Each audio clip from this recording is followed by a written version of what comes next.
Hey everyone, I'm William Strife, and today I'm going to talk about Final Fantasy XIII. Or more specifically, the port of Final Fantasy XIII to the PC on Steam.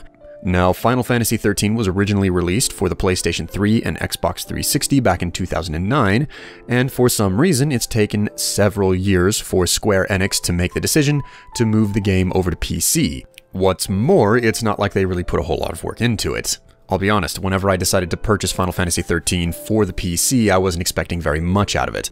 And it's a good thing that I didn't have any high expectations because, make no mistake, Final Fantasy XIII is an extremely bad port for the PC. There are several reasons for this. There are wobbly controls. If you even tap the escape key, it exits the program straight to desktop without even asking a second time for confirmation. The frame rates are locked, there are no custom resolution options, or even any graphical controls for that matter. So really, Final Fantasy XIII is about as bare bones of a port as you can get. Like I said, whenever I found out about this port and decided to buy it, I wasn't expecting anything good out of it. I am, however, satisfied with the game because I got exactly the bare minimum of what I wanted. A stable program that doesn't arbitrarily crash, which, given Square Enix's track record and their lack of interaction with the PC market, is quite an achievement to have. That's about as far as things go for the game being a port. Good and stable, but desperately bare bones. There's more to Final Fantasy XIII than the nature of it being a bad port, though. This is actually the second time that I purchased this game, the first time being on the PlayStation 3 whenever it was brand new. I turned around and beat it in a week. And while I didn't find it to be phenomenal, I did think that it was worth 7 of 10 back whenever I got it brand new. However, now that I'm going back and playing through it again, as an experienced game critic, I'm seeing a lot more flaws in its structure and design. Most important of all of them being the combat, which is pretty shallow. The honest truth is that Final Fantasy as a series has relied on being a turn-based game. However, with each new installment, they try to mix things up to make things different given how far apart releases are.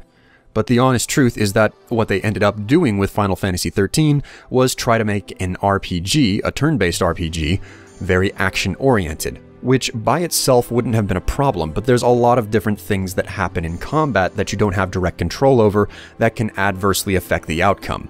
Most important of all of these things is the area of effect damage, where characters can, say, throw a grenade and hurt several enemies at the same time. The characters tend to wander around on the battlefield without any direct control, and they bounce about based on what type of actions they have. For instance, Lightning is a melee character, so she gets up close and personal very frequently, same thing with Snow. And whenever they're done with their attacks, they might jump back a tiny bit, but for the most part, they just kind of stand around right in front of the enemy, which is a problem whenever area of effect attacks come in. Now, there are ways around that and you can manage it, but it doesn't make it any less annoying. And for that matter, it doesn't help that the battle system is designed from the ground up, so you can just spam the auto attack button and never actually make any real choices of your own. That being said, there's a decent amount of depth there if you can wrap your head around the whole entire system of scrolling through menus at a very fast pace and manually issuing attacks to the party leader or whoever it is you're controlling. That's another problem, the fact that you only have direct control over the party leader. The other members in your party you have some level of control with through paradigms, but it's not the same thing as being able to manually issue commands.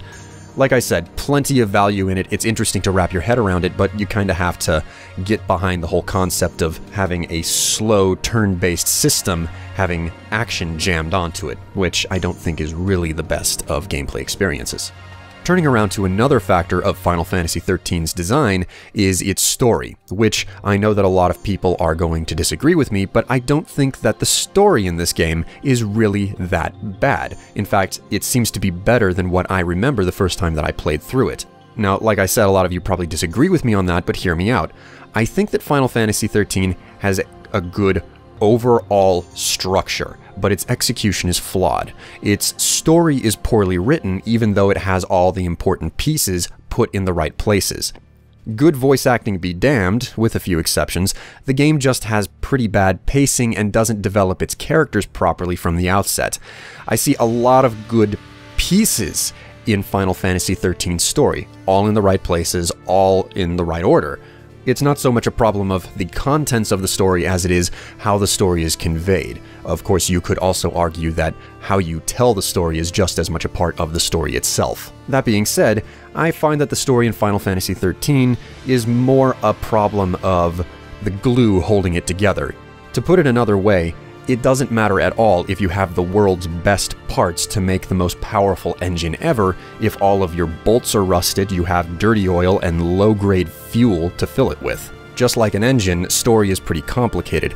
You can't just get away with having good characters and good events. You have to have a lot of good interaction between characters and really good reasons for why you're moving between events. And that's where the big part of execution and writing comes in, which Final Fantasy XIII, I find, mostly falls flat on.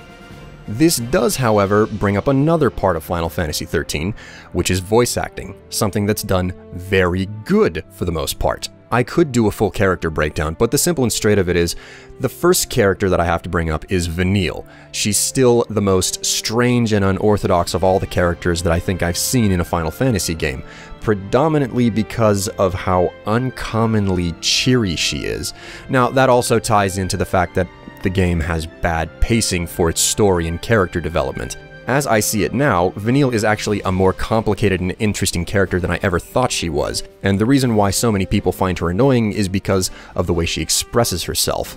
I've in a sense met people like the character Vanille in the fact that they don't really know how to express themselves outside of being humorous and bubbly, which can come off as annoying, but that's just a different type of personality, and I'm not really going to hold it against her. However, there is something else that I found fairly interesting. I took the time to look up the voice actress for her, who's actually an Australian who lives in America, which completely blew me away. I thought that Vanille sounded like a poor excuse for an English accent. Of course, then again, I do hang around with Brits all the time these days.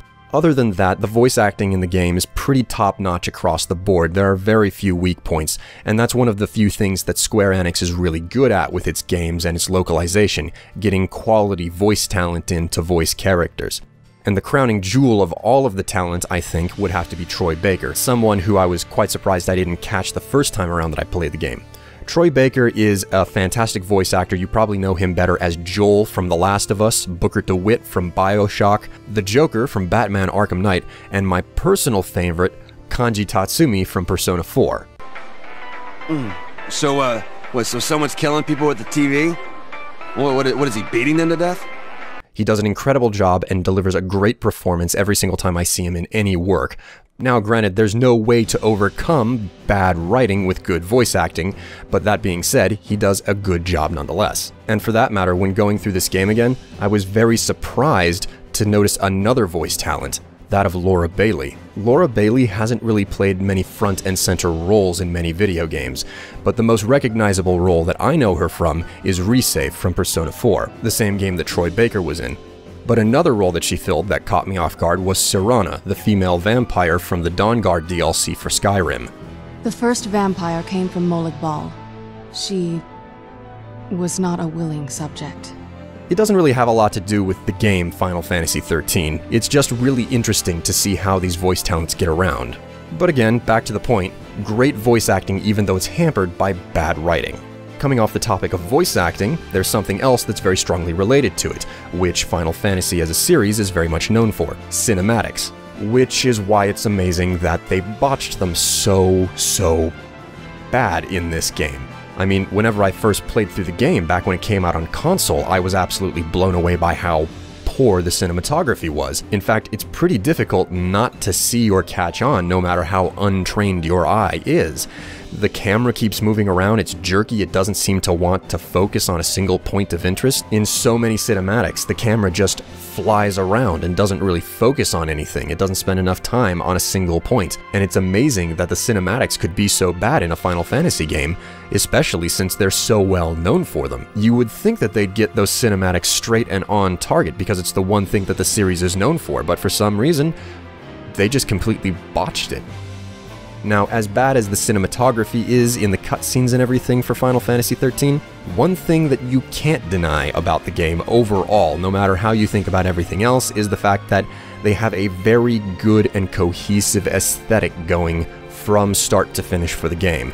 That's one of the big things that still pulls Final Fantasy as a franchise. It's the fact that it has a very well-defined identity for look and aesthetic, and it has that running through the whole game. Now granted, the game is kind of old at this point. It came out in 2009, so the graphics are a little bit fuzzy, they're not as high resolution as we're used to, but considering its age, it still looks very good, and most importantly, the art direction and the design of the characters in the world, it's all cohesive, and it sticks together perfectly, which, you know, is a definite positive on it, even though good aesthetic doesn't count for a whole lot whenever your entire game leaves something to be desired, gameplay-wise, so. Well, there you go. Those are my opinions on Final Fantasy XIII as a game as well as a port to the PC. I'm certain plenty of you have your own opinions though, so go ahead and jump down to the comments and say something. If there's another topic that you'd like to hear me talk about, go ahead and say that as well. But until next time, Strife out.